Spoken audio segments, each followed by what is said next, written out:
what do you think is the most effective learning method? Classroom, online, face-to-face, casual, formal? Yeah, I'll bet when you get this answers to this question, it depends is often at the top of it there. And I'm going to have to join that crew. But I will say this about learning methods. The notion that there are learning styles has not been supported by the research. In fact, some of that research was done here at ETS. And we weren't trying to prove that there weren't learning styles. In fact, we were wondering if we couldn't assess learning styles in that regard. So that's still, at best, an open question, and at worst, a dead end that you're not going to do. But there's no doubt about it that there are learning preferences.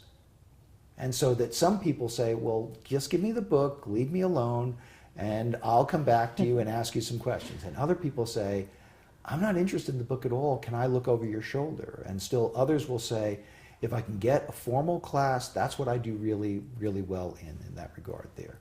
I think that the best learning method is one that takes a look at how learning actually occurs for a particular individual.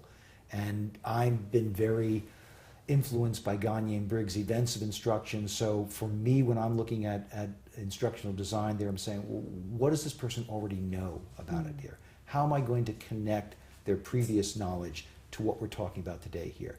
How am I going to give them practice after I've given them some initial information here that's going to be meaningful, that's going to provide both of us feedback so that I know what to do next in this instruction, and I can use a lot of different things. I may say, well, read this book or take this course, and they can know what they want to do next there. And then how am I going to be able to talk about how they transfer this to the outside world? So the best learning method for me is one that is based in some sort of learning theory, whether it's instructional design and the events of instruction, or it's Vygotsky's scaffolding, or whatever learning theory you want to there. The best learning method is one that's grounded in theory.